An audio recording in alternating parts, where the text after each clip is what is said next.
المسلسل الأعجب والأغرب والأشد انتباها في بداية 2023. أهلا بكم أعزائي المشاهدين في كل مكان. مراجعة مسلسل كاليدوسكوب. What's the split? Even Steven across the board. Who eats spaghetti with chopsticks? Like 1 billion people. You say there's biometrics, uninterruptible power And supplies. security teams who are ready to use deadly force.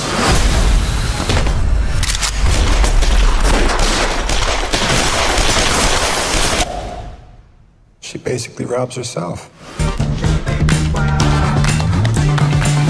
طيب المسلسل اللي لافت انتباه الكل في بداية 2023 بالنسبة للفكرة وبالنسبة لطريقة المشاهدة اللي مخليها الكل متسائل ومتحير ازاي تيجي المسلسل ده وانت ابتديت من الحلقة الانهي، انت متعاطف مع انهي شخصية، ايه الفكرة من هنا، لا المسلسل بالنسبة لك عامل ايه كويس دلوقتي ولا لا؟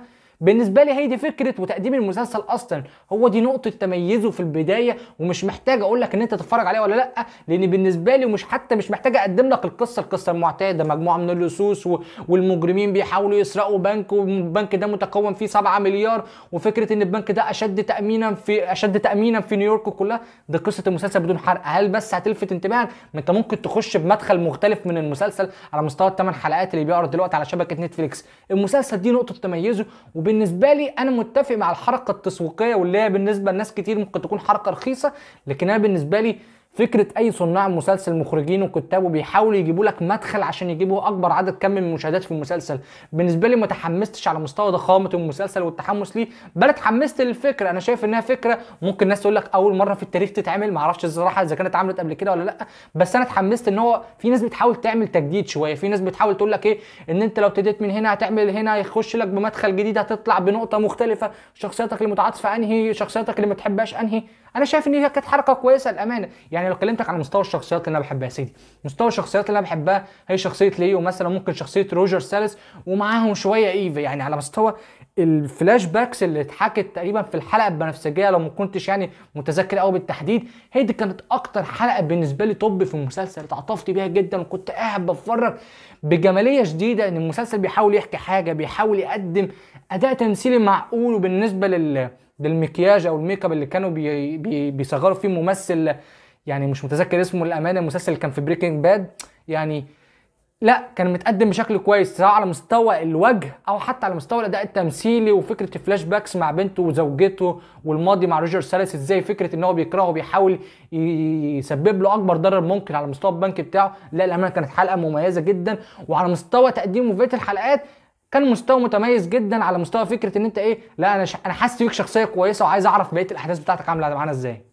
يعني على مستوى ترتيب الحلقات بالنسبه لي، لما بديت في الحلقه الصفراء، وعدد حلقات المسلسل اصلا كلها متكونه من الوان، فانا ابتديت بالحلقه الصفراء، ابتديت بعدها بالحلقه الزرقاء، ولو كان تقدر تقول الحلقات بتاعه الاستعداد للتيم بتاعنا، بعد كده الحلقه الحمراء، الحلقه البنفسجيه زي ما قلت لك افضل حلقه بالنسبه لي، الحلقه الخضراء، الحلقه الورديه، والحلقه البرتقالي، وكانت احسن ختاميه للمسلسل بالنسبه لي هي الحلقه البيضاء، اللي انا ما كنتش اعرف اصلا الترتيب الزمني. ما ممكن في ناس تقول لك هنعمل لك ترتيب زمني عشان تتفرج عليه، بحيث قبلها ب 27، قبلها 27 سنه مثلا، قبلها مثلا ب7 اشهر، قبلها ب6 اسابيع، قبلها بيوم. لا انا من وجهه نظري يا معلم، بص خش كده في حلقات المسلسل اللي هم كلهم اصلا متصنفين الوان، وابتدي كده يا معلم وكون تجربتك الخاصه زي ما المسلسل وعدك من قبل ما يبتدي اصلا.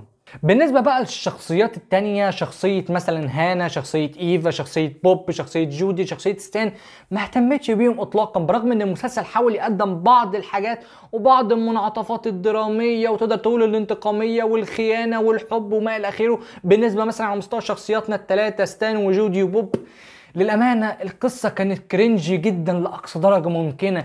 انا بصراحه مش عارف ايه مقدار الهوس بالنسبه لبوب وبالنسبه لمستوى شخصيه ستان، ان هو كل واحد فيهم بيحاول يلاقي مدخل لجودي. انا مش شايف قصه حب مثيره للاهتمام عاملين تحكوها، باين كده بقى ترتيب مشاهدتك للحلقات، فانت شايف ايه في انتباه او حاجه مثيره للانتباه ولا لا. على مستوى شخصيه ايفا يمكن شويه كان فيها مع شخصيه ليو شويه على مستوى الحلقات على مستوى شخصيته الرئيسيه، طبعا على مستوى الحلقات اللي كانت بالنسبه لي اقول في حاجه ما بينهم بقى وبنحاول نعرفها وبنحاول نعيش معاهم على مستوى حلقات المسلسل، خصوصا بعد الحلقه البنفسجيه على مستوى الماضي بتاع شخصيه ليو، شخصيه روجر سالس على مستوى بعد الحلقه البنفسجيه. ما حسيتش ان انا مهتم اعرف حاجه على مستوى الشغل بتاعه، احنا بس كنا بنعيش معاه عشان فكره ان هو ايه، هل هيشوف التجربه والسرقه اللي هيتعرض ليها دي هتكون عامله ازاي. ما اهتمتش بيه اطلاقا بعد الحلقه دي. فكره شخصياتنا التانية، هانا مثلا، هانا كانت كويسه على مستوى المستوى العمر الصغير بتاعها كان في البدايه كويس، لكن بعد كده ما اهتمتش بيها اطلاقا. وكانت البلوت تويست ان هي يقول لك ايه، ان دي بنته، او فكره البلوت تويست بتاعت الحلقه البيضاء ان هي ساعدت التيم، او فكره انها خانته عشان ايه، تمنع من ان ابوها ان هو يتضر. ماشي، بلوت تويست معقوله وشغاله مفيش مشكله، بس انا ما اهتمتش. طب انا كنت عايز اعرف مثلا فكره العيله، او فكره انها ازاي اتربت، لكن ما شفناش الحاجات دي.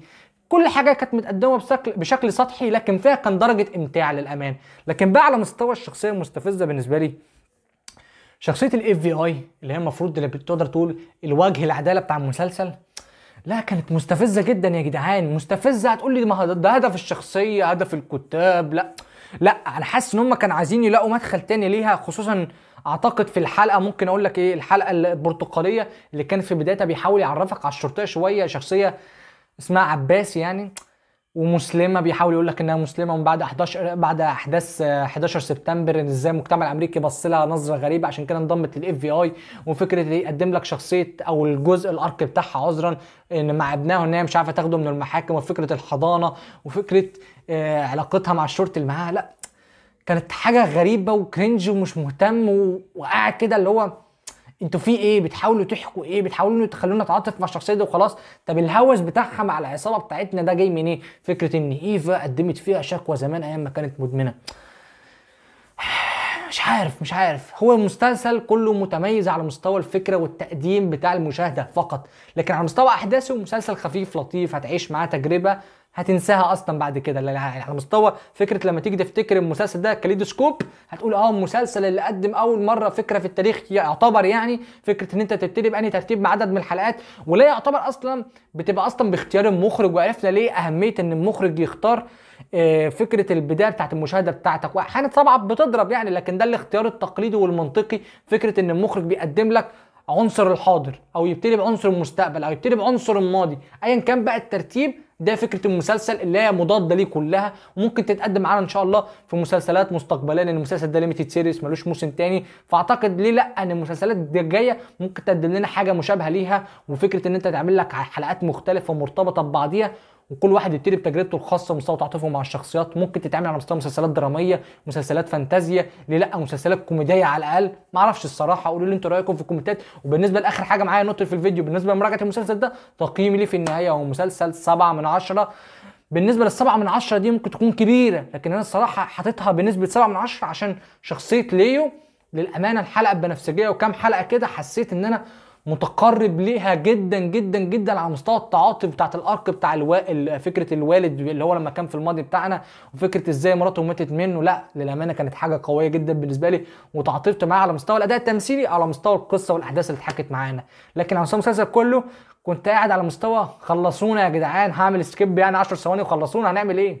وبس كده اعزائي المشاهدين، ده كان كل اللي عندي النهارده. اتمنى في الاختام لايك للفيديو، اشتركوا في القناه وتشوفني وتشجعوا جرس التنبيهات، اشتركوا جديد. في النهايه كان معاكم مين محمد، اشوفكم الحلقه الجايه، سلام.